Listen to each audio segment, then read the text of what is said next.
안녕하세요. P프로젝트 육조입니다. 저희의 주제는 스마트폰 기반의 실시간 비주얼 어시스턴트 시스템입니다. 이는 카메라와 AI 분석을 통해 주변 상황을 인식해 진동, 음성 경고를 제공하는 디지털 눈 역할을 하는 시스템입니다. 다음 슬라이드에서는 한국 시각장애인의 실제 보행 환경을 보여주는 영상입니다. 영상에서는 시각장애인 유튜버와 서울시장 오세훈 시장이 직접 눈을 가리고 길을 걸어보는 장면이 등장합니다. 우리가 평소에 아무 생각 없이 걷는 도로가 시각장애인 분들에게 얼마나 위험하고 불편한지 굉장히 생생하게 보여주는 내용입니다. 그럼 잠깐 영상을 보시겠습니다. 여기로 이제 신호등 건널 텐데 같은 방법으로 한번 건너봐도 될까요? 뭐지? 이거는 네. 버튼이 있을 만한 기둥이 아니죠? 게 아니네요. 그래서 제가 비장의 무기가 있어요. 아, 여기 어디에 뭐가 있네요. 그런 것 같아. 이건 되게 안 바뀌네요. 신호등이 기네요, 여기. 시장님도 안 들리시죠? 지금 보시는 내용은 2024년 보건복지부에서 발표한 등록장애인 통계입니다. 2024년 기준 우리나라 등록장애인은 약 263만 명이며 그중 5.1%가 시각장애인으로 보고되고 있습니다. 단순한 숫자 같지만 실제로는 수십만 명의 시각장애인 분들이 매일 도시 환경을 걷고 생활해야 한다는 의미입니다. 이 통계는 시각장애인의 안전한 보행 환경이 필수적이다라는 점을 다시 한번 보여줍니다. 그 외에도 이 논문에 따르면 2021년 기준 시각장애인은 전체 장애인의 9.5%에 해당하며 여전히 높은 비율을 차지하고 있습니다. 즉 장애의 종류 전체를 보았을 때도 시각장애는 지속적으로 높은 비중을 유지하고 있는 장애 유형입니다. 결국 시각장애인의 보행 환경 개선은 단순한 복지 문제가 아니라 안전과 생존에 직결된 문제라는 것을 알 수 있습니다. 그럼 현재 시각장애인을 위한 보행 인프라는 잘 갖춰져 있을까요? 왼쪽은 점자 블록 설치 현황, 오른쪽은 음향 신호기 설치 현황을 보여주는 표입니다. 이 표를 확인하면 설치되어 있어도 파손되거나 끊겨 있거나 위험한 위치에 설치되어 있는 사례가 많습니다.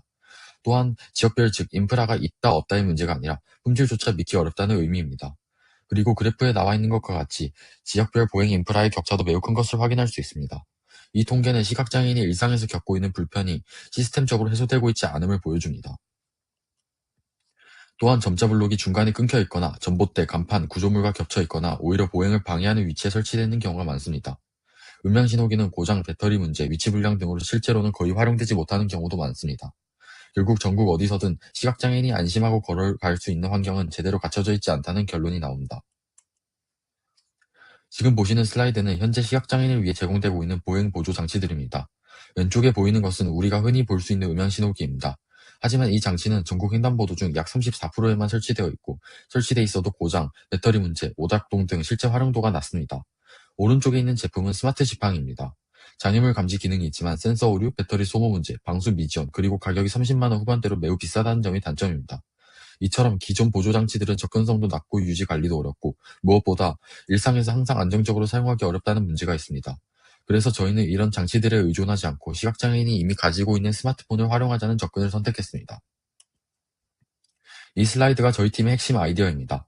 바로 스마트폰 카메라, 오픈CV, 객체 탐지 모델을 이용해 주변 환경을 실시간으로 분석하고자 하는 것입니다. 스마트폰은 누구나 가지고 있고 네트워크가 없는 환경에서도 사용할 수 있으며 카메라 품질도 매우 좋아졌기 때문에 시각장애인에게 가장 현실적인 솔루션이라고 판단했습니다. 카메라로 들어온 정면을 기반으로 차량, 보행자, 신호등과 같은 객체를 인식하고 이를 즉시 진동과 음성으로 전달해서 시각장애인이 어떤 상황이든 바로 이해할 수 있게 하는 방식입니다. 즉 스마트폰이 시각장애인의 눈이 되는 시스템이라고 보시면 됩니다. 이제 전체 시스템 구조를 설명드리겠습니다. 저희가 개발 중인 Real-Time Visual Assistant Framework는 다음과 같은 흐름으로 동작합니다. 스마트폰 카메라로 실시간 영상이 들어오면 영상에서 차량, 신호등 등을 탐지합니다. 신호등의 색, 깜빡임 여부, 남은 시간 등을 분석합니다. 차량의 이동 방향과 속도를 추적합니다. 위험도를 계산하고 시간투 충돌, 즉 TTC를 계산합니다. 위험할 때는 진동 피드백, 상황 안에는 음성 피드백으로 전달합니다. 이 모든 과정이 스마트폰 내부에서 온 디바이스로 실시간 처리가 됩니다. 즉 인터넷이 없어도 동작한다는 점이 큰 장점입니다. 가장 먼저 카메라 입력입니다. 스마트폰 카메라로 주변 환경을 실시간으로 받아오고 이 영상이 모든 분석의 기반이 됩니다. 이 단계에서 중요한 점은 조명이나 촬영 각도에 관계없이 안정적으로 영상을 받아오는 것입니다. 실시간성이 핵심이기 때문에 프레임을 빠르게 받는 것이 매우 중요합니다. 다음은 객체 탐지 모델입니다. 저희 팀은 RFDETR 기반의 실시간 객체 탐지 모델을 사용했습니다. RFDETR은 트랜스포머 기반 모델이지만 매우 가볍고 빨라서 스마트폰에서도 충분히 실시간으로 돌아갈 수 있습니다. 이 모델을 통해 차량, 오토바이, 보행자, 신호등 등을 정확하게 인식할 수 있습니다. 특히 시각장애인에게 위험 요소가 될 수 있는 차량 이동과 신호등 상태를 빠르게 인지하는 것이 핵심입니다. 이번 슬라이드는 저희가 선택한 객체 탐지 모델인 RFDTR의 구조와 장점입니다. RFDTR은 경량화된 트랜스포머 기반 모델로 엣지 디바이스, 즉 스마트폰 같은 모바일 환경에서도 정확도를 크게 잃지 않고 뛰어난 속도로 동작할 수 있다는 장점이 있습니다. 특히 기존 욜로 시리즈보다 속도와 정확도 사이의 균형이 더 뛰어나서 모바일 실시간 객체 인식에 굉장히 효율적입니다. 트랜스포머 구조를 사용하기 때문에 화면 전체의 전역 정보를 파악하는 데 강하고 신호등, 차량, 보행자처럼 서로 거리가 있는 객체들을 맥락적으로 이해할 수 있다는 점이 시각장애인을 위한 보행 안전 시스템에서 더 중요한 요소입니다. 이 그래프는 코코 데이터셋에서 측정한 RFDTR의 정확도와 지연시간, 즉 레이턴시를 나타낸 것입니다. 보시면 다른 모델들에 비해 낮은 지연시간에도 높은 정확도를 유지하는 것을 확인할 수 있습니다. 즉 RFDTR은 스마트폰 같은 모바일 환경에서도 빠르고 안정적으로 객체 탐지 가능한 모델이라는 의미입니다. 저희 프로젝트는 실시간성이 굉장히 중요하기 때문에 속도와 정확도를 동시에 고려하였고 그 점에서 RFDTR이 가장 적합하다고 판단했습니다. 이 슬라이드에 있는 두 자료는 저희가 보행자 신호등 인식을 위한 학습 데이터셋을 참고한 논문과 데이터셋입니다. 왼쪽은 인비지블 프로젝트로 보행자 신호등의 실제 이미지와 신호 상태를 제공하는 데이터셋이고 오른쪽에 공개된 Pedestrian Traffic Light Detection 데이터셋입니다. 저희는 이 자료들을 기반으로 신호등 색상, 숫자 깜빡임을 구분하는 모델을 설계했습니다. 즉 단순히 빨간불이냐 초록불이냐가 아니라 남은 시간, 아이콘 형태, 깜빡임 여부까지 더 구체적으로 분석할 수 있는 기반을 마련한 것입니다. 다음은 보행자 신호등 분석 모듈입니다. 객체 탐지 모델이 신호등 위치를 찾으면 그 부분만 크롭해서 확대 분석합니다. 이 모듈은 크게 세 가지 기능을 합니다. 첫 번째는 Color Aberrate 모듈, 즉 신호등이 초록인지 빨강인지 판단합니다. 두 번째는 Check Blink 모듈로 초록불이 깜빡이는지를 분석해서 보행 신호가 곧 종료될지 예측합니다. 세 번째는 Get Lap Time 모듈입니다. 보행자 신호등에 남은 숫자나 아이콘이 표시되는 경우 이를 인식해서 남은 보행 가능 시간을 계산합니다. 이 기능을 통해 시각장애인분들이 지금 건너도 되는지 그리고 얼마나 시간이 남았는지를 바로 알 수 있게 됩니다. 이제 차량 추적 모듈입니다. 객체 탐지 모델로 차량이 인식되면 바이트 트랙이나 딥 솔트 같은 추적 알고리즘을 통해 프레임 간 차량을 지속적으로 추적합니다.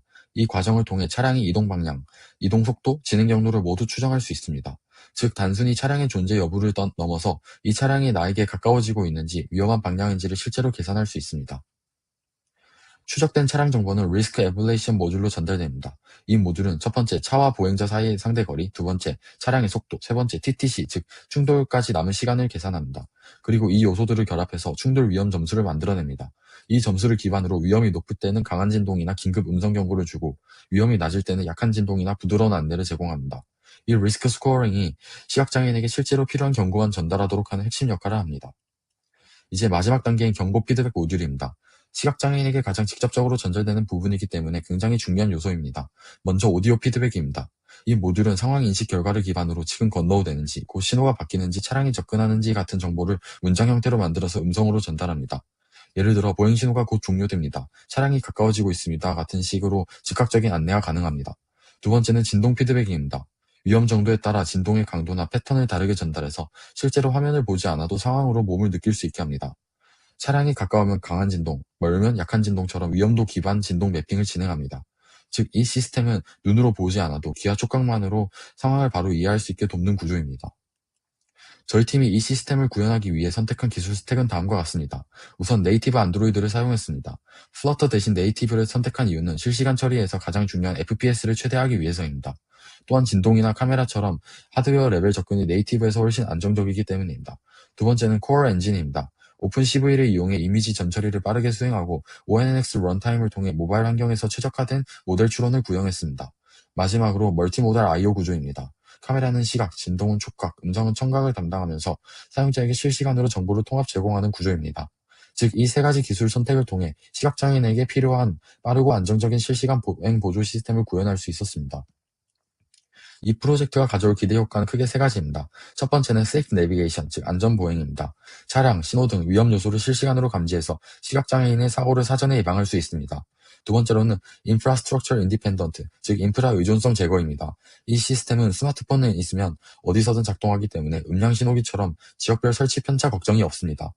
세 번째는 Enhanced Accessibility입니다. 모든 인터랙션이 음성과 진동 기반이기 때문에 시각장애인이 쉽게 접근하고 사용할 수 있습니다. 결론적으로 이 시스템은 시각장애인을 위한 디지털 눈이 되는 것을 목표로 하고 있습니다.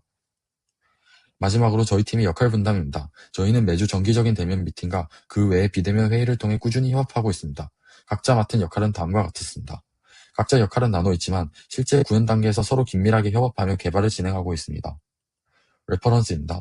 감사합니다.